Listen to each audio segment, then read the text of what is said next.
Major roads have been blocked off in the Philippine capital as thousands of protesters make their feelings felt. Frustrations have been steadily rising as a series of corruption scandals and other political upsets continue to break public trust in the government. We can cross live now to the senator in question, Mr. Rodante Marcoleta. Thank you, sir, for your time today.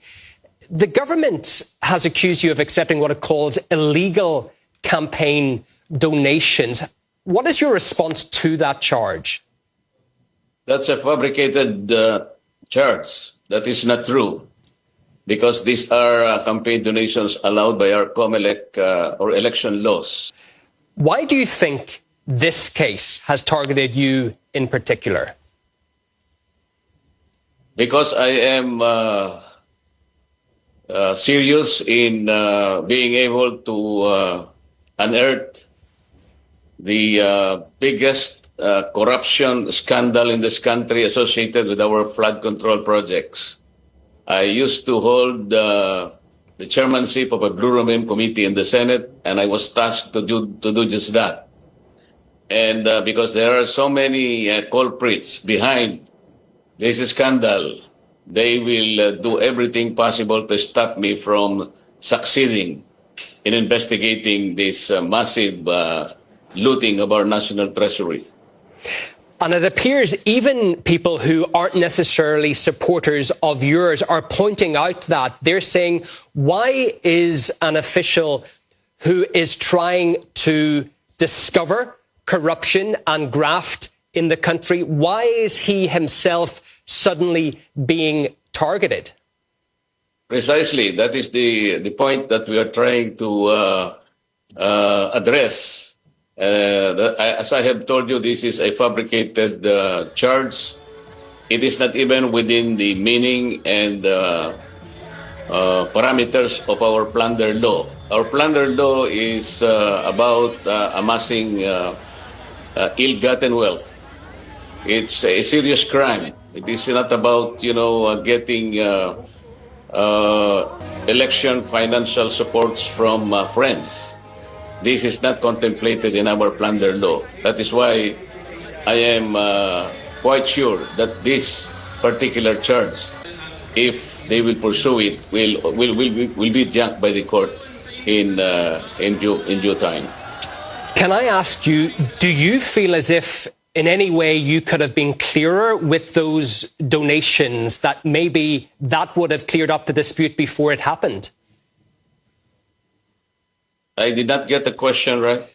In terms of the donations that you said you received before being in the position in question, do you feel you could have been clearer making that public what you received? Yes, that is being transparent, because under the law, I received those amounts before the campaign and election period. That is why I treated them as donations. And my donors even paid the donors' tax. And these are all legal. And these were all reported. The impeachment trial of Vice President Sara Duterte is set to begin in less than a week's time. Do you feel that these charges, the timing is related to that? It is. Because by being able to arrest me, the ombudsman made a promise about 2 weeks ago that he is going to file a case with the court. And because plunder is non-bailable, it will be surely served within this week, and I will be arrested, and therefore will be unable to participate in the impeachment trial, which will start on July 6th. We're seeing right now in Manila with roads blocked and people coming out in a strong show of support for you and the charges against you in opposition to that. Do you feel that could gather speed? Is that going to get bigger if this continues? I believe so, because the people also know that these charges are fabricated and they are harassment suits within the meaning of our domestic laws. and they also cannot see how these charges can be pursued, notwithstanding the several documents already unearthed during our earlier investigation that several of our public officials are complicit and they are behind this massive looting of our national treasury. Are you personally nervous, sir, about this case against you and what it could mean if a court finds you guilty? I am very sure that the court will not find me guilty because, as I said, these are all fabricated cases and they are not within the meaning, within the contemplation, and within the parameters of our plunder law.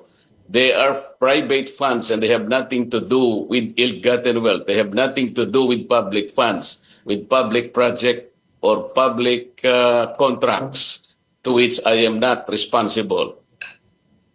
And just to finish, sir, can I ask you for your overall thoughts on the political climate right now in Manila? It seems particularly divisive. Is that how you would characterize it? Yes, because the people would like to know the real culprits. They wanted to make these people accountable in this largest scandal that has transpired in our country, and it seems that the powers that be are not serious in looking into this problem. That is why the people are anxious, the people are angry, and the people are quite expecting too much from this government. But it seems that governance is not really operating in this country. Well, there certainly does appear to be a very strong show of support for you and that case. Thank you so much for coming on the programme and sharing your view with us, Mr. Rodante Marcoleta, Philippine Senator. Thank you, Yunan. Thank you very much. Second time. Thank you. OK, that is where we leave the news wrap for now. But RT's flagship programme, The Sanchez Effect, is just about to get going. Catch Rick for that in moments.